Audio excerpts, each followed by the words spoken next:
ജന്മങ്ങളായി ഭാഗം 37. അവൻ്റെ ആ സംസാരം കേട്ടതും ജിഷ ഒന്ന് ഞെട്ടി. സാർ, ഇപ്പോൾ അവൾക്ക് പുറത്തേക്ക് വരാൻ പറ്റില്ല, ജിഷ പറഞ്ഞു. അതൊന്നും എനിക്കറിയണ്ട, ഞാനിപ്പോൾ അവിടെ എത്തും. എനിക്ക് അവളെ കണ്ടേ പറ്റൂ. അതെങ്ങനെയാണ്? അതൊന്നും എനിക്കറിയണ്ട, എനിക്ക് അവളെ കണ്ടേ പറ്റൂ. അവൻ അല്പം വാശിയോടെയും ദേഷ്യത്തോടെയും പറയുന്നത് കേട്ടതും ജിഷയ്ക്ക് എന്ത് ചെയ്യണം എന്നറിയാതെ മരവിച്ചു നിന്നു.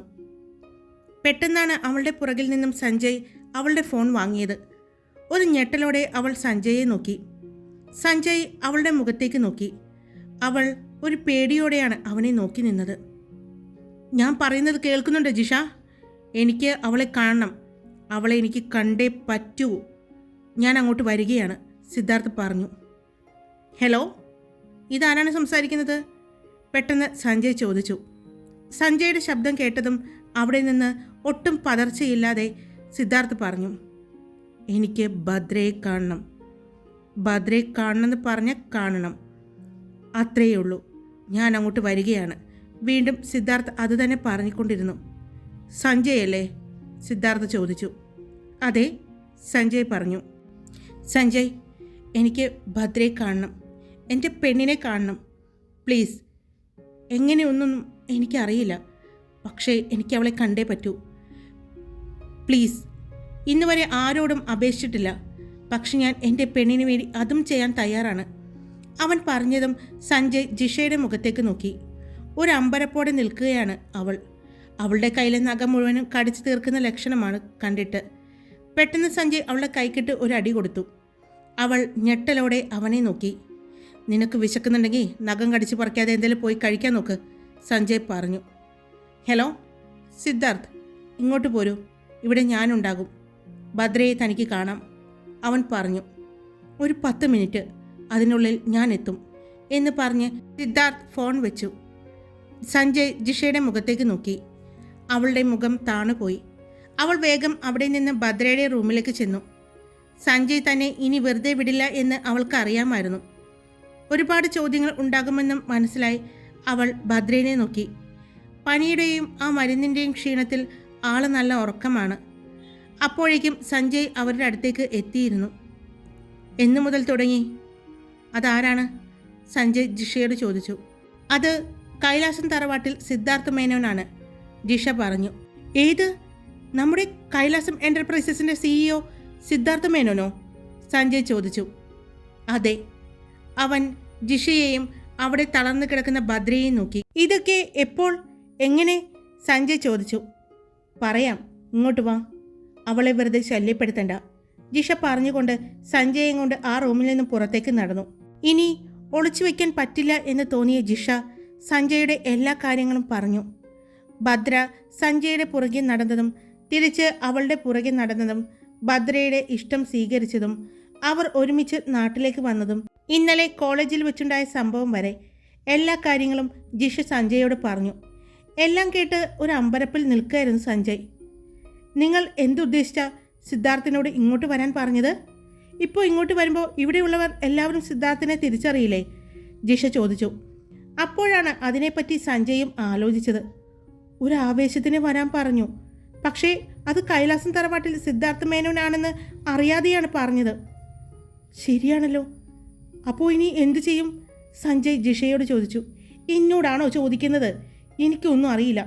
എത്രയും പെട്ടെന്ന് സിദ്ധാർത്ഥിനെ വിളിച്ച് വരണ്ട എന്ന് പറ, ജിഷ പറഞ്ഞു. അതിന് എൻ്റെ കയ്യിൽ സിദ്ധാർത്ഥ മേനോൻ്റെ നമ്പർ ഇല്ല, സഞ്ജയ് പറഞ്ഞു. ഈ ഫോണിൽ നിന്ന് ഇപ്പോൾ വിളിച്ച നമ്പറിലേക്ക് വിളിച്ച് പറയാൻ നോക്ക്, ജിഷ പറഞ്ഞു. സഞ്ജയ് ജിഷയുടെ കയ്യിൽ നിന്നും ഫോൺ വാങ്ങിയതും മുറ്റത്ത് ഗേറ്റിനടുത്ത് ഒരു വലിയ ആഡംബര കാറ് വന്നു നിൽക്കുന്നത് സഞ്ജയും ജിഷയും മുകളിൽ നിന്ന് തന്നെ കണ്ടു.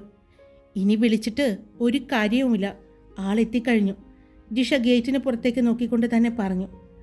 അപ്പോൾ ആ നിമിഷം തന്നെ സഞ്ജയ് ഫോൺ എടുത്ത് സിദ്ധാർത്ഥിനെ വിളിച്ചു. അപ്പോൾ തന്നെ സിദ്ധാർത്ഥ് ഫോൺ എടുക്കുകയും ചെയ്തു. ഹലോ സിദ്ധാർത്ഥ്, ഇത് ഞാനാണ് സഞ്ജയ്. ദൈവത്തെ ഓർത്ത് ഇപ്പോൾ ഇങ്ങോട്ട് വരല്ലേ. എനിക്ക് താങ്കളെ മനസ്സിലായില്ല. ഇപ്പോൾ ജിഷ പറഞ്ഞപ്പോഴാണ് എനിക്ക് മനസ്സിലായത്. ഇവിടേക്ക് പെട്ടെന്ന് വന്നാൽ എല്ലാവരും താങ്കളെ തിരിച്ചറിയും, പ്രത്യേകിച്ച് അച്ഛനും അമ്മയും. അതുകൊണ്ട് ദൈവത്തെ ഓർത്ത് ഇപ്പോൾ ഇങ്ങോട്ട് വരല്ലേ, സഞ്ജയ് പറഞ്ഞു. സഞ്ജയ്, എനിക്ക് ഭദ്രയെ കണ്ടേ പറ്റൂ. പ്ലീസ്, ഞാനൊന്ന് കണ്ടിട്ട് വേഗം പോയിക്കൊള്ളാം. സിദ്ധാർത്ഥിൻ്റെ ശബ്ദത്തിലെ വിഷമം സഞ്ജയ്ക്കും ജിഷയ്ക്കും മനസ്സിലാക്കാൻ പറ്റുന്നുണ്ടായിരുന്നു. എനിക്ക് മനസ്സിലാകുന്നുണ്ട് സിദ്ധാർത്ഥ്, നിങ്ങൾ എത്രമാത്രം അവളെ സ്നേഹിക്കുന്നുണ്ടെന്ന് നിങ്ങളുടെ സംസാരത്തിൽ നിന്നും എനിക്ക് മനസ്സിലാകുന്നുണ്ട്. നിങ്ങളിപ്പോൾ അവളെ കാണാൻ ആഗ്രഹിക്കുന്നതും എനിക്കറിയാം. പക്ഷേ ഞാൻ എന്ത് പറഞ്ഞ് ഇങ്ങോട്ട് നിങ്ങളെ കൊണ്ടുവരും? അതുമാത്രമല്ല, എന്ത് പറഞ്ഞ് നിങ്ങളെ മുകളിൽ അവളുടെ മുറിയിലേക്ക് കൊണ്ടുവരാൻ പറ്റും? അതൊന്നും അച്ഛനും അമ്മയും ഒന്നും സമ്മതിക്കില്ല. അല്ലെങ്കിൽ പിന്നെ കാര്യങ്ങളെല്ലാം അവരോട് പറയേണ്ടി വരും. അങ്ങനെ പറഞ്ഞാൽ ഉറപ്പായിട്ടും അവർ ഭദ്രയുടെ അച്ഛനെയും അമ്മയെയും അത് അറിയിക്കും. അതുകൊണ്ട് പ്ലീസ് സിദ്ധാർത്ഥ്, കുറച്ച് സമയം എനിക്ക് തരൂ. ഞാൻ എന്തെങ്കിലും വഴി കണ്ടുപിടിക്കാം, സഞ്ജയ് പറഞ്ഞു. സഞ്ജയ്, വേറെ വഴിയൊന്നുമില്ല. എനിക്ക് അവളെ കാണണം. ഒരു കാര്യം ചെയ്യ് സിദ്ധാർത്ഥ്, കുറച്ചു നേരം ഒന്ന് വെയിറ്റ് ചെയ്യ്. അമ്മയും അച്ഛനും ഇപ്പോൾ പുറത്തേക്ക് പോകും. അപ്പോൾ ഇവിടെ ഞാനും ജിഷയും മാത്രമേ ഉണ്ടാകൂ. അപ്പോൾ സിദ്ധാർത്ഥിന് ഇങ്ങോട്ട് വരാം, സഞ്ജയ് പറഞ്ഞു. അപ്പോൾ സഞ്ജയുടെ അനിയൻ? സിദ്ധാർത്ഥ് ചോദിച്ചു. അവൻ രാവിലെ പോയി. ഓക്കെ, എത്ര സമയം ഞാൻ വെയിറ്റ് ചെയ്യേണ്ടി വരും? സിദ്ധാർത്ഥ് ചോദിച്ചു. ഒരു അരമണിക്കൂർ. അതിനുള്ളിൽ അവർ പുറത്തേക്കിറങ്ങും. ശരി, ഞാൻ വെയിറ്റ് ചെയ്തോളാം. ഇപ്പോൾ അവൾക്ക് എങ്ങനെയുണ്ട്? അവളെ നന്നായി നോക്കിക്കോളണേ, സിദ്ധാർത്ഥ് പറഞ്ഞു. അത് കേട്ട് സഞ്ജയുടെ ചുണ്ടിൽ ചെറിയൊരു പുഞ്ചിരി വിരിഞ്ഞു. ഇതെല്ലാം കേട്ട് സഞ്ജയുടെ അടുത്ത് നിന്ന ജിഷയുടെ ചുണ്ടിലും ഒരു പുഞ്ചിരി ഉണ്ടായിരുന്നു. ഫോൺ കട്ട് ചെയ്തതും സഞ്ജയ് ജിഷയെ ഒന്ന് കൂർപ്പിച്ച് നോക്കി. ഇത്രയെല്ലാം ഒപ്പിച്ച് വെച്ചിരിക്കുക രണ്ടും കൂടി. ഒരു വാക്ക് എന്നോട് പറയാമായിരുന്നില്ലേ? സഞ്ജയ് ചോദിച്ചു. എന്തിന് പറയണം? അതിൻ്റെ ആവശ്യമുണ്ടെന്ന് ഞങ്ങൾക്ക് തോന്നിയില്ല, ജിഷ അല്പം ദേഷ്യത്തോടെ പറഞ്ഞു. അവൾക്കറിയാം ഇനി താന്നു കൊടുത്താൽ ഇവൻ കയറി തലയിലിരിക്കുമെന്ന്. അതുകൊണ്ടാണ് അവൾ അങ്ങനെ പറഞ്ഞത്. എടി, നിന്റെ കൂടെ നടന്ന ഞങ്ങളുടെ കൊച്ച് ഇങ്ങനെ ആയത്, സഞ്ജയ് പറഞ്ഞു. അയ്യോ, അവള് എൻ്റെ കൂടെ നടന്നിട്ടില്ലായത്. അവളുടെ കൂടെ ഞാൻ നടന്നിട്ടാ എൻ്റെ തലയിലും ആവശ്യമില്ലാത്ത ചിന്തകളെല്ലാം വരുന്നത്, ജിഷ പറഞ്ഞു. അത് കേട്ടതും സഞ്ജയ് അവളെ കൂർപ്പിച്ച് നോക്കി. എന്ത് ആവശ്യമില്ലാത്ത ചിന്തകൾ? അതൊക്കെ എനിക്ക് തന്നോട് പറയേണ്ട ആവശ്യമുണ്ടെന്ന് തോന്നിയിട്ടില്ല, അവൾ പറഞ്ഞു. അവൾ വേഗം ഭദ്രയുടെ റൂമിലേക്ക് പോകാൻ പോയതും സഞ്ജയ് അവളുടെ കയ്യിൽ പിടിച്ചു. നീ പറഞ്ഞിട്ട് പോയാൽ മതി. എന്ത് ചിന്തകളാ നിൻ്റെ ഈ പൊട്ടത്തലയിൽ ഉദിക്കുന്നത്? സഞ്ജയ് ചോദിച്ചു. അത് ശരിയാ, എൻ്റെ പൊട്ടത്തലയിൽ എനിക്കൊരാളോട് ഇഷ്ടം തോന്നി. അതിപ്പോൾ എനിക്ക് പൊട്ടബുദ്ധിയാണെന്ന് മനസ്സിലായി തുടങ്ങി, ജിഷ പറഞ്ഞു. ആരോട്? അത് കേട്ട് സഞ്ജയ് ചോദിച്ചു. തന്നോട് തന്നെ. ഇപ്പം എന്തായാലും അത് പൊട്ടബുദ്ധിയാണെന്ന് താൻ തന്നെ പറഞ്ഞല്ലോ. ഇനി ഞാൻ നല്ല ബുദ്ധിക്ക് ചിന്തിച്ചോളാം, ജിഷ പറഞ്ഞു. അയ്യോ, അങ്ങനെ പറയല്ലേ. ഇപ്പം ചിന്തിച്ചതാ നല്ല ബുദ്ധി, ഇനി ചിന്തിക്കാൻ പോകുന്നതായിരിക്കും പൊട്ടബുദ്ധി, സഞ്ജയ് പറഞ്ഞു.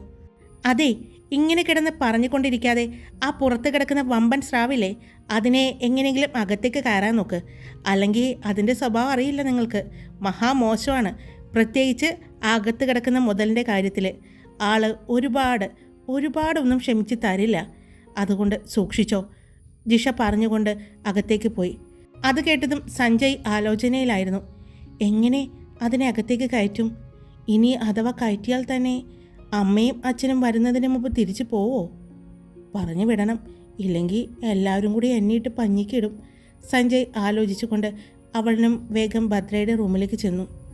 ഒന്നും അറിയാതെ കിടക്കുന്ന കിടപ്പ് കണ്ടാ, സഞ്ജയ് അവളെ നോക്കിക്കൊണ്ട് പറഞ്ഞു. എന്താ? അല്ല, ഇത്രയൊക്കെ ഒപ്പിച്ച് വെച്ചിട്ട് അവൾ കിടക്കുന്ന കിടപ്പ് കണ്ട, സഞ്ജയ് വീണ്ടും പറഞ്ഞു. സഞ്ജയ്, ഇപ്പോൾ മോൾക്ക് എങ്ങനെയുണ്ട് എന്ന് ചോദിച്ചുകൊണ്ട് സഞ്ജയുടെ അമ്മയും അച്ഛനും അകത്തേക്ക് വന്നു. അവൾക്ക് കുഴപ്പമൊന്നുമില്ല, പനി കുറഞ്ഞിട്ടുണ്ട്, സഞ്ജയ് അവളുടെ നെറ്റിയിൽ കൈവച്ചുകൊണ്ട് പറഞ്ഞു. ഞാനിന്ന് ലീവ് എടുത്താലോ എന്ന് ആലോചിക്കുകയാണ്, സഞ്ജയുടെ അമ്മ പറഞ്ഞു. എന്തിന്? അതിൻ്റെ ആവശ്യമൊന്നുമില്ല, അമ്മ ധൈര്യമായിട്ട് പൊക്കോ, ഇവിടെ ഞങ്ങളൊക്കെ ഇല്ലേ, ഞങ്ങൾ നോക്കിക്കോളാം, സഞ്ജയ് ജിഷയെ നോക്കിക്കൊണ്ട് പറഞ്ഞു. അതെ ആൻറ്റി, ഞാനൊക്കെ ഇല്ലേ, ഞാൻ നോക്കിക്കോളാം അവളെ, വേഗം ജിഷയും പറഞ്ഞു. ഇനി മോൾക്കെങ്ങാനും പനി കൂടിയാൽ ഇവിടെ വെച്ചോണ്ടിരിക്കേണ്ട, വേഗം മോളെ ഹോസ്പിറ്റലിലേക്ക് കൊണ്ടുപോകണം, എന്നെ വിളിക്കുകയും വേണം, അമ്മ പറഞ്ഞു. ശരി അമ്മ, ഞങ്ങൾ നോക്കിക്കോളാം, അമ്മ ധൈര്യമായിട്ട് പൊക്കോ. അച്ഛനെന്തേ? സഞ്ജയ് ചോദിച്ചു. അച്ഛൻ താഴെയുണ്ട്, കോള് വന്നിരിക്കുകയാണ്, സംസാരിക്കുന്നുണ്ടായിരുന്നു, അമ്മ പറഞ്ഞു. അപ്പോഴേക്കും അച്ഛനും അങ്ങോട്ട് വന്നു. മോൾക്ക് എങ്ങനെയുണ്ട്? ഞങ്ങൾ നിൽക്കണോ ഇന്ന്, അല്ലെങ്കിൽ ഹോസ്പിറ്റലിൽ കൊണ്ടുപോയാലോ നമുക്ക്, അച്ഛൻ ചോദിച്ചു. വേണ്ട അച്ഛാ, ആൾക്ക് കുഴപ്പമൊന്നുമില്ല, പനി കുറഞ്ഞിട്ടുണ്ട്, ആ ഇഞ്ചക്ഷൻ എടുത്തോടുകൂടി അവളുടെ പനി പമ്പ കടന്നു, സഞ്ജയ് പറഞ്ഞു. എന്നാൽ ഞങ്ങൾ പോയിട്ട് വരാം. എന്തുണ്ടെങ്കിലും ഞങ്ങൾ വിളിച്ചോളണേ മോനെ, അച്ഛൻ പറഞ്ഞു. അപ്പോൾ നീ ഇന്ന് ലീവല്ലേ? അമ്മ ചോദിച്ചു. അതെ, ഞാനിന്ന് ഇനി പോകുന്നില്ല, അവൻ പറഞ്ഞു. ശരിയെന്നാ, ഞങ്ങൾ ഇറങ്ങുകയാണ്. എന്തുണ്ടെങ്കിലും വിളിക്കാൻ മറക്കരുതേ മോളെ. ഭദ്രമോളുടെ കൂടെ ഉണ്ടാവണം കേട്ടോ. അറിയാലോ, അവളുടെ പനി നന്നായി മാറണം, അല്ലെങ്കിൽ അടുത്ത പെർഫോമൻസ്. അവളുടെ സ്വഭാവം വെച്ച് പനിയാണെങ്കിലും അവൾ പെർഫോം ചെയ്യും. പക്ഷേ അതത്ര നന്നായിന്ന് വരില്ല. അതുകൊണ്ടാണ് പറയുന്നത്, അവളെ നന്നായി ശ്രദ്ധിച്ചാലേ അവളുടെ അസുഖം പെട്ടെന്ന് മാറൂ, ചിറ്റ പറഞ്ഞു. അതൊന്നും ഓർത്ത് ടെൻഷൻ ആവണ്ട, നിങ്ങൾ ജോലിക്ക് പൊക്കോ, ഞാൻ നോക്കിക്കോളാം അവളെ, ജിഷ വീണ്ടും അവരെ ആശ്വസിപ്പിച്ചു. സഞ്ജയുടെ അച്ഛനും അമ്മയും പുറത്തേക്ക് പോകുമ്പോൾ അവർ ഒരു ദീർഘനിശ്വാസം എടുത്തു. വേഗം ചെല്ല്, ജിഷ പറഞ്ഞതും സഞ്ജയ് അച്ഛൻ്റെയും അമ്മയുടെയും പുറകെ തന്നെ പോയി. അച്ഛൻ്റെയും അമ്മയുടെയും കാറ് ഗേറ്റ് കടന്ന് പോകുന്നത് കണ്ടതും സഞ്ജയ്ക്ക് ഒരു ആശ്വാസം തോന്നി. അവൻ നെഞ്ചിൽ കൈവച്ചുകൊണ്ട് ദീർഘനിശ്വാസം എടുത്തു. അപ്പോഴേക്കും അവൻ്റെ അടുത്തേക്ക് ജിഷയും വന്നു. ദാ വേഗം വിളിക്ക്, അവൾ പറഞ്ഞ് ഫോൺ സഞ്ജയുടെ നേരെ നീട്ടി. സഞ്ജയ് ഫോണെടുത്ത് വേഗം സിദ്ധാർത്ഥിൻ്റെ ഫോണിലേക്ക് വിളിച്ചതും ഒരു റിങ് പോലും ചെയ്യേണ്ടി വന്നില്ല. അപ്പോൾ തന്നെ ഫോൺ എടുത്തു. ഹലോ, അവർ പോയില്ലേ? ഞാൻ ദേ ഇപ്പോൾ അങ്ങോട്ട് വരികയാണ്, സിദ്ധാർത്ഥ് പറഞ്ഞ് ഫോൺ കട്ട് ചെയ്തു. നമ്മൾ പറയേണ്ട ആവശ്യമുണ്ടായില്ല, പുള്ളി കണ്ടായിരുന്നു പോകുന്നത്, ദാ എത്തിയെന്ന് സഞ്ജയ് ജിഷയെ നോക്കിക്കൊണ്ട് പറഞ്ഞു. അങ്ങനെയാ സ്നേഹിക്കുന്ന ആണുങ്ങൾ എന്ന് പറഞ്ഞ് ജിഷ മുകളിലേക്ക് കയറാൻ പോയതും വീണ്ടും സഞ്ജയ് അവളുടെ കയ്യിൽ കയറി പിടിച്ചു. അതെന്താ, ഞാൻ നിന്നെ സ്നേഹിക്കുന്നില്ല എന്ന് തോന്നുന്നുണ്ടോ? സഞ്ജയ് ചോദിച്ചു. ഇല്ല, എനിക്കറിയാം സ്നേഹിക്കുന്നുണ്ടെന്ന്. പക്ഷേ അത് വിശ്വാസത്തോടെ, ആത്മവിശ്വാസത്തോടു കൂടി സ്നേഹിക്കുന്ന പെണ്ണിൻ്റെ മുന്നിൽ വന്ന് നിന്ന് നെഞ്ചു വിരിച്ച് പറയാനുള്ള ധൈര്യം കൂടി കാണിക്കണം, അവൾ പറഞ്ഞു. ഡീ കോപ്പേ, നീ ഇത് എവിടേക്കാണ് ഈ ചാടിച്ചാടി പോകുന്നത്? പറഞ്ഞ് നീ കുറേ ആയല്ലോ. ഞാൻ നിന്നെ ഇഷ്ടപ്പെടുന്നുണ്ടെന്ന് ആദ്യം പറഞ്ഞത് ആരോടാണെന്നറിയോ നിനക്ക്? നിൻ്റെ അച്ഛനോടും അമ്മയോടുമാ, സഞ്ജയ് പറഞ്ഞതും ജിഷ ഞെട്ടലോടെ അവൻ്റെ മുഖത്തേക്ക് നോക്കി. അതെന്തിനാ അവരോട് പറഞ്ഞേ? പിന്നെ അവർ സമ്മതിച്ചില്ലെങ്കിലോ നീ എൻ്റെ ഒപ്പം വരുമായിരുന്നോ? അവൻ ചോദിച്ചു. അവൾ ഒന്നും മിണ്ടാതെ തല കുനിച്ചു. എന്താ ഇപ്പം നിനക്ക് നാക്കില്ലേ? എനിക്ക് നിന്നെ ഇഷ്ടമാണെന്ന് പറഞ്ഞപ്പോൾ ഞാൻ ആദ്യം നിൻ്റെ അച്ഛനോടും അമ്മയോടും പറഞ്ഞു. അവർ പറഞ്ഞു അവരുടെ മോൾക്ക് സമ്മതമാണെങ്കിൽ അവർക്ക് ഒരു കുഴപ്പമില്ലാന്ന്. അതിനുശേഷം അടി പുല്ലേ ഞാൻ നിൻ്റെ പുറകെ നടക്കുന്നത്, സഞ്ജയ് പറഞ്ഞു. അവൾ മുഖമുയർത്തി അവനെ നോക്കി. എന്നാൽ ആ നിമിഷം തന്നെയായിരുന്നു സിദ്ധാർത്ഥ് അകത്തേക്ക് കയറി വന്നത്. അവൻ്റെ ആ വെപ്രാളം കണ്ടതും സഞ്ജയും ജിഷയും അമ്പരപ്പോടെ അവനെ നോക്കി. എവിടെയാ ഭദ്ര? സിദ്ധാർത്ഥ് ചോദിച്ചു. അവൾ മുകളിലുണ്ട്, ജിഷ പറഞ്ഞു. എന്നാൽ സിദ്ധാർത്ഥിനെ കണ്ട ഒരു ഞെട്ടലിൽ തന്നെയായിരുന്നു സഞ്ജയ്. ആ പോയത് സിദ്ധാർത്ഥ മേനോൻ തന്നെയല്ലേ? അവൻ വീണ്ടും ചോദിക്കുന്നത് കേട്ട് ജിഷയ്ക്ക് ചിരി വന്നു. ഇങ്ങോട്ട് വാ, അല്ലെങ്കിൽ വേണ്ട, അവർ സംസാരിക്കട്ടെ, ജിഷ പറഞ്ഞു. എന്നാൽ ഒരു കാര്യം ചെയ്യാം, നമുക്ക് കുടിക്കാൻ എന്തെങ്കിലും എടുത്താലോ? അവൻ പറഞ്ഞു. നിനക്ക് എന്തെങ്കിലും എടുക്കാൻ അറിയോ? ചായയോ കാപ്പിയോ അങ്ങനെ എന്തെങ്കിലും? സഞ്ജയ് ചോദിച്ചു. അവൾ അവനെ ഒന്ന് കോർപ്പിച്ച് നോക്കി. നിനക്ക് എപ്പോഴും ഈ കലിപ്പ് മോഡൽ മാത്രമേ ഉള്ളൂ, അത് എന്നെ കാണുമ്പോൾ മാത്രമേ ഉള്ളല്ലോ, സഞ്ജയ് ചോദിച്ചു. അത് പിന്നെ നിന്ന് പരുങ്ങണ്ട, ഇങ്ങോട്ട് വാ, അവൻ അവളെയും വിളിച്ച് കിച്ചണിലേക്ക് പോയി. അതെ, ഞാൻ ഇപ്പോൾ വരാവേ എന്ന് പറഞ്ഞ് സഞ്ജയ് വേഗം ചെന്ന് ഫ്രണ്ടിലെ ഡോർ അടച്ചു. അതെന്തിനാ അടയ്ക്കുന്നത്? ഒരു സേഫ്റ്റിക്ക്, അവൻ പറഞ്ഞു. ആരുടെ സേഫ്റ്റിക്ക്? രണ്ടു കൂട്ടരുടെയും, സഞ്ജയ് ചിരിച്ചുകൊണ്ട് പറഞ്ഞതും ജിഷയ്ക്കും ചിരി വന്നു. എന്നാൽ മുകളിലേക്ക് ചെന്ന സിദ്ധാർത്ഥ് അവിടെ ഏത് റൂമിലാണ് ഭദ്ര കിടക്കുന്നത് അറിയാതെ ഒന്ന് നിന്നു.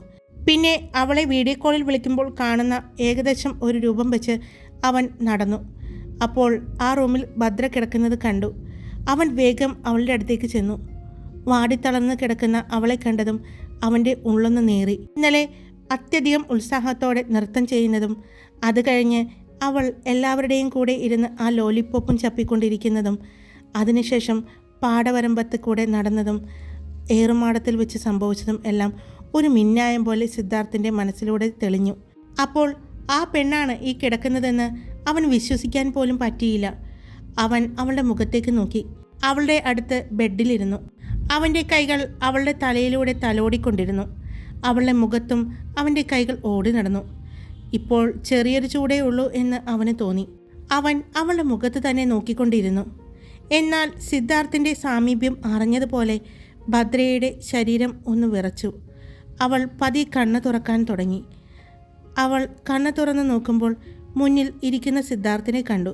അവൾ കണ്ണുകൾ വീണ്ടും മുറുകെ അടച്ച് വലിച്ചു തുറന്നു. ഇത് സ്വപ്നമല്ല, ഞാൻ തന്നെയാണ്, സിദ്ധാർത്ഥ് പറഞ്ഞു. ആ അത് സിദ്ധാർത്ഥൻ എങ്ങനെ ഇവിടെ വന്നു? അവൾ പെട്ടെന്ന് ചാടി എഴുന്നേക്കാൻ പോയതും സിദ്ധു അവളെ അതിനെ സമ്മതിക്കാതെ തടഞ്ഞു. ഭദ്ര, ഇതെന്തായി കാണിക്കുന്നേ? അവൻ അല്പം ദേഷ്യത്തോടെ ചോദിച്ചു. അതെങ്ങനെ സിദ്ധാർത്ഥേട്ടൻ ഇവിടെ? ഭദ്ര വീണ്ടും ചോദിച്ചു. ഭദ്ര, കൂൾ, നീ റിലാക്സ് ചെയ്യ്, ഇങ്ങനെ ടെൻഷൻ അടിക്കണ്ടേ. ഞാനിവിടെ വന്നു, അതും നിൻ്റെ സഞ്ജയ് ഏട്ടനും നിൻ്റെ പ്രിയ കൂട്ടുകാരി ജിഷയുടെയും സമ്മതത്തോടു കൂടി തന്നെ വന്നു, അവൻ പറഞ്ഞു. അപ്പോൾ ചിറ്റയും ചാച്ചനൊക്കെ എവിടെ പോയി? അവർ ജോലിക്ക് പോയിട്ടുണ്ടാവും, സിദ്ധാർത്ഥ് പറഞ്ഞു. അല്ല, അപ്പോൾ സഞ്ജയ് ഏട്ടനും ജിഷയോ? അവൾ ചോദിച്ചു. അവർ താഴെയുണ്ട്, സിദ്ധാർത്ഥ് അർത്ഥം വെച്ച് പറഞ്ഞു. അത് മനസ്സിലായതും ഭദ്ര അവനെ ഒന്ന് സൂക്ഷിച്ചു നോക്കി. നോക്കണ്ട, ഞാനിങ്ങോട്ട് കയറി വരുമ്പോൾ നല്ലൊരു റൊമാൻറ്റിക് സീനും കണ്ടുകൊണ്ടാണ് കയറി വന്നത്, സിദ്ധാർത്ഥ് പറഞ്ഞു. അതെന്താ? അവൾ ചോദിച്ചു. അതോ, സമയം കിട്ടുമ്പോൾ കൂട്ടുകാരിയോട് ഒന്ന് ചോദിച്ചു നോക്ക്, സിദ്ധാർത്ഥ് പറഞ്ഞുകൊണ്ട് അവളുടെ നെറ്റിയിലും കഴുത്തിലുമെല്ലാം തൊട്ടു നോക്കി. പനി കുറഞ്ഞിട്ടുണ്ട്. എന്നെ പേടിപ്പിച്ച് കളഞ്ഞല്ലോ പെണ്ണെ. ഈ ഒരു മഴ നനയാനേ ഉള്ളോ എൻ്റെ പെണ്ണ്? സിദ്ധാർത്ഥ് ചോദിച്ചു. ഞാൻ മഴ നനഞ്ഞിട്ടൊന്നുമല്ല എനിക്ക് പനി വന്നത്, ഞാൻ ഇതിനു മുമ്പ് മഴ നനഞ്ഞിട്ടുണ്ടല്ലോ, ഭദ്ര അല്പം പരിഭവത്തോടെ പറഞ്ഞു. ആണോ? പിന്നെന്താ പെട്ടെന്ന് പനി വന്നത്? എന്തെങ്കിലും കണ്ട് പേടിച്ചോ? അവൻ ചോദിച്ചു. അവൾ അവനെ ഒന്ന് കൂർപ്പിച്ച് നോക്കി. അല്ല, കാണാൻ പാടില്ലാത്ത എന്തെങ്കിലും കാണുകയോ ചെയ്യാൻ പാടില്ലാത്തത് എന്തെങ്കിലും ചെയ്യുകയോ ചെയ്തോ? അവൻ ചോദിച്ചു. ഇല്ല, അവൾ പറഞ്ഞു. അത് ശരിയാണല്ലോ, അങ്ങനെയൊന്നും ഉണ്ടായിട്ടില്ലല്ലോ. സിദ്ധാർത്ഥ് അത് പറഞ്ഞതും ഭദ്ര അവൻ്റെ കൈക്കെട്ട് അടിച്ചു തുടങ്ങി. അടങ്ങിയിരിക്കും പെണ്ണേ, പനിയാണ്, എന്നിട്ടും കുറുമ്പിന് കുറവൊന്നുമില്ല, സിദ്ധാർത്ഥ് പറഞ്ഞു. പിന്നെ ഇങ്ങനെയൊക്കെയാണ് പറയുന്നത്? അവൾ ചോദിച്ചു. ഞാൻ ചോദിച്ചത് ശരിയല്ലേ? പെട്ടെന്ന് പനി വരാൻ എന്തെങ്കിലും കാരണം വേണ്ടേ? മഴ നനഞ്ഞതാണെന്ന് പറഞ്ഞപ്പോൾ എൻ്റെ സൂര്യക്കുട്ടി പറഞ്ഞു, ഇല്ല, മഴ ഞാൻ ഇതിനു മുമ്പ് നനഞ്ഞിട്ടുണ്ട്, എനിക്ക് പനിയൊന്നും വന്നിട്ടില്ല എന്ന്. പിന്നെ പ്രത്യേകിച്ച് എന്താ കാരണമെന്ന് ഒന്ന് ആലോചിച്ച് നോക്കൂ, അവൻ പറഞ്ഞു. കഷ്ടമുണ്ട് കേട്ടോ, കളിയാക്കല്ലേ സിദ്ധു ഏട്ടാ, അവൾ പറഞ്ഞു. അച്ചടാ, കളിയാക്കിയതല്ലല്ലോടാ, അവനും അതേ രീതിയിൽ തന്നെ മറുപടി പറഞ്ഞു. അപ്പോഴാണ് സഞ്ജയും ജിഷയും അങ്ങോട്ട് കയറി വന്നത്. സിദ്ധാർത്ഥിൻ്റെ സംസാരം സഞ്ജയ് കേട്ടിരുന്നു. ഇത്ര നേരം ടെൻഷൻ അടിച്ച് വിഷമിച്ചിരുന്ന ആളാ എന്ത് പെട്ടെന്ന് സംസാരം മാറിയെന്ന് നോക്കി. അവരുടെ മുന്നിൽ ഒരു കൊച്ചുകുട്ടിയെപ്പോലെ ഇരിക്കുന്നു, സഞ്ജയ് പതിയെ പറഞ്ഞു. അതെ, സിദ്ധാർത്ഥ മേനോനാ. പല രൂപങ്ങളും പല ഭാവങ്ങളുമാണ് ആ മനുഷ്യന്. നമ്മളറിയാത്ത ഒരുപാട് രൂപങ്ങളുണ്ട് ഈ സിദ്ധാർത്ഥ മേനോന്. അതെല്ലാം അറിയുന്ന ഒരേ ഒരു ആളേ ഉള്ളൂ, അതാണ് അവൻ്റെ ആ നെഞ്ചിലേക്ക് ചേർന്ന് കിടക്കുന്ന അവൻ്റെ പെണ്ണ് സൂര്യഭദ്ര. അവൻ്റെ എല്ലാ സ്വഭാവങ്ങളും അറിയാവുന്ന ഒരേ ഒരാൾ. എല്ലാവരും അവൻ്റെ ദേഷ്യത്തെ കണ്ടിട്ടുണ്ടാവും, അവൻ്റെ സ്നേഹത്തോടുള്ള സംസാരം കണ്ടിട്ടുണ്ടാവും. പക്ഷേ അവൻ്റെ സങ്കടങ്ങളും അവൻ്റെ പ്രണയവും എല്ലാം ഒരുമിച്ച് ഏറ്റുവാങ്ങിയിരിക്കുന്ന ഒരേ ഒരാളെ ഈ ലോകത്തുണ്ടാകും. അത് നമ്മുടെ സൂര്യഭദ്രയാണ്, അവൻ്റെ മാത്രം സൂര്യ. ജിഷ പറഞ്ഞതും സഞ്ജയ് അന്തം വിട്ട് അവളെ നോക്കി. നീ കഥ എഴുതുകയാണോ? അല്ലെങ്കിൽ നീ ഇതിനു മുമ്പ് വല്ല സിനിമയിലും സ്ക്രിപ്റ്റ് എഴുതിയിട്ടുണ്ടോ? സഞ്ജയ് ചോദിച്ചു. അതെന്താ അങ്ങനെ ചോദിച്ചത്? അല്ല, ഇത്ര നന്നായി സംസാരിക്കുന്നു, അവൻ പറഞ്ഞു. അവളെ ചേർന്ന് നിന്ന് സിദ്ധാർത്ഥിനെ ഒന്ന് മനസ്സിലാക്കാൻ ശ്രമിച്ചാൽ മതി, അപ്പോൾ നമ്മൾക്കും അവരെക്കുറിച്ച് അറിയാൻ പറ്റും, അവൾ പറഞ്ഞു. എന്നാ നീ എന്നെക്കുറിച്ചൊന്ന് പറഞ്ഞേ, സഞ്ജയ് പറഞ്ഞു. അത് ഇപ്പോൾ പറയണോ? ഈ ജ്യൂസ് അവർക്ക് കൊടുത്തിട്ട് പറഞ്ഞാൽ പോരെ, അവൾ ചോദിച്ചു. അത് ശരിയാ, വാ എന്ന് പറഞ്ഞ് സഞ്ജയും ജിഷയും അവരുടെ അടുത്തേക്ക് നടന്നു. സഞ്ജയിനെ കണ്ടതും സിദ്ധാർത്ഥ് ഒന്ന് നോക്കി പുഞ്ചിരിച്ചു. ഹായ് സിദ്ധാർത്ഥ്, പരിചയപ്പെടൽ ഇങ്ങനെയായതിൽ ചെറിയ വിഷമമുണ്ട്, സിദ്ധാർത്ഥ് പറഞ്ഞു. ഏയ് കുഴപ്പമില്ല, അവൻ പറഞ്ഞു. ഇതാ ഇത് കുടിക്ക് എന്ന് പറഞ്ഞ് ഒരു ഗ്ലാസ് ജ്യൂസ് സിദ്ധാർത്ഥിൻ്റെ നേരെ നീട്ടി. എന്നാൽ ഭദ്രയ്ക്ക് നേരെ നീട്ടിയത് ചുക്ക് കാപ്പിയായിരുന്നു. അതെന്താ എനിക്കിത് വേണ്ട, അവൾ പറഞ്ഞു. പറ്റില്ല, അമ്മ ഉണ്ടാക്കി ഫ്ലാസ്കിൽ വെച്ചിട്ട് പോയതാ, മര്യാദക്ക് കുടിച്ചേ, സഞ്ജയ് പറഞ്ഞു. എനിക്ക് ഇഷ്ടമല്ല, ഇതിന് നല്ല എരിവാണ്, അവൾ പറഞ്ഞു. ടണ്ടഡാൻ എന്ന് പറഞ്ഞ് വേഗം ജിഷ അവളുടെ കയ്യിലേക്ക് ഒരു കൽക്കണ്ടം എടുത്തു വെച്ചു. ദേ, ഇതൊറ്റ വലിക്ക് കുടിച്ചിട്ട് ഈ കൽക്കണ്ടം കഴിച്ചാൽ മതി, അപ്പോൾ എരിവ് മാറിക്കോളും, അവൾ പറഞ്ഞു. നീയാടി യഥാർത്ഥ കൂട്ടുകാരി, അവൾ പറഞ്ഞുകൊണ്ട് ജിഷയുടെ കയ്യിൽ പിടിച്ച്. മതി, സോപ്പിടണ്ട, വേഗം കുടിച്ചോ, ചൂടാറുന്നതിന് മുമ്പ് കുടിക്കണം. അപ്പോൾ എൻ്റെ വായ പൊള്ളില്ലേ, അവൾ ചോദിച്ചു. എടി കൊരങ്ങി, ചെറിയൊരു ചൂടേ ഉള്ളൂ, അതോടുകൂടി കുടിച്ചാൽ മതി എന്ന് പറഞ്ഞ് ജിഷ തന്നെ അവളെ കൊണ്ട് അത് കുടിപ്പിച്ചു. അവരുടെ രണ്ടുപേരുടെയും സംസാരവും പ്രവൃത്തിയും നോക്കി നിൽക്കായിരുന്നു സഞ്ജയും സിദ്ധാർത്ഥും. എന്നാൽ സിദ്ധാർത്ഥിൻ്റെ കണ്ണുകൾ കൂടുതലും അവൻ്റെ പെണ്ണിലായിരുന്നു. അത് കുടിച്ചു കഴിഞ്ഞപ്പോൾ അവളുടെ മുഖത്തുണ്ടാകുന്ന ഭാവങ്ങൾ കണ്ട് അവന് ചിരി തോന്നി. അവൻ ചിരിക്കുന്നത് കണ്ടതും ഭദ്ര അവനെ ദേഷ്യത്തോ നോക്കി. എന്നെ പണി പിടിപ്പിച്ചിട്ട് ഇപ്പോൾ ഇരുന്ന് ചിരിക്കുന്നോ, അവൾ പെട്ടെന്ന് ചോദിച്ചു. അതിന് എനിക്കറിയില്ലല്ലോ, എൻ്റെ സൂര്യക്കുട്ടിക്ക് ഒന്ന് മഴ നനഞ്ഞാൽ തന്നെ പനി വരുമെന്ന്, സിദ്ധാർത്ഥ് പറഞ്ഞു. അയ്യോ, അറിയില്ലേ, ഇവൾക്ക് മഴ എന്ന് എഴുതി കാണിച്ചാൽ പനി വരും, അതാ സ്വഭാവം, ജിഷ പറഞ്ഞു. ഒന്ന് പോടി, എൻ്റെ കൊച്ചിനെ കളിയാക്കാതെ, എൻ്റെ കൊച്ച് സ്ട്രോങ് ആണ്, സഞ്ജയ് പറഞ്ഞുകൊണ്ട് ഭദ്രയുടെ അടുത്തേക്ക് ചെന്നു. ഹായ്, ഞാനാണ് കാർത്തിക. ഇവിടെ നല്ല മഴയും നല്ല ഇടികുടുക്കവും ഇടിമിന്നലും ഒക്കെയുണ്ട്. അപ്പോഴാണ് ഞാൻ വീഡിയോ ചെയ്തിരിക്കുന്നത്. ഇതിൽ ഇടികുടുക്കത്തിൻ്റെയും ഇടിമിന്നലിൻ്റെയും ശബ്ദമൊക്കെ കേൾക്കുന്നുണ്ടാവും. ഞാനേ വേറൊരു പ്രധാനപ്പെട്ട കാര്യം പറയാട്ടോ. ഒരിക്കൽ കൂടിയുടെയൊക്കെ സമയം ഞാനൊന്ന് ചേഞ്ച് ചെയ്യാൻ പോവാണ്. ഞാൻ പലപ്പോഴും നിങ്ങളോട് കറക്റ്റ് ടൈമിനിടാം എന്നൊക്കെ വാഗ്ദാനങ്ങൾ നൽകി, പക്ഷേ അത് വാഗ്ദാനങ്ങൾ മാത്രമായി പോയിക്കൊണ്ടിരിക്കുന്നു. അറിയാലോ നമ്മളെപ്പോലുള്ള ആൾക്കാരുടെ അവസ്ഥ, എല്ലാ കാര്യങ്ങളും നോക്കണ്ടേ. ഞാനൊരാളേ ഉള്ളൂ ഈ വീട്ടിൽ കാര്യങ്ങളൊക്കെ നോക്കാൻ, 3 പേരുണ്ട്, അവരുടെ എല്ലാം കാര്യങ്ങളും ഞാൻ നോക്കണ്ടേ. അപ്പോൾ ഞാൻ പറഞ്ഞു വന്നത് എന്താണെന്ന് വെച്ചാൽ, ഒരു ആഗ്രഹമാണ് കേട്ടോ പറയുന്നത്. രാവിലെ നേരത്തെ എന്ന് വെച്ചാൽ നേരത്തെ തന്നെ നിങ്ങൾക്ക് വേണ്ടി നമ്മുടെ ഒരിക്കൽ കൂടി ഇടാമെന്ന് വിചാരിക്കുന്നു.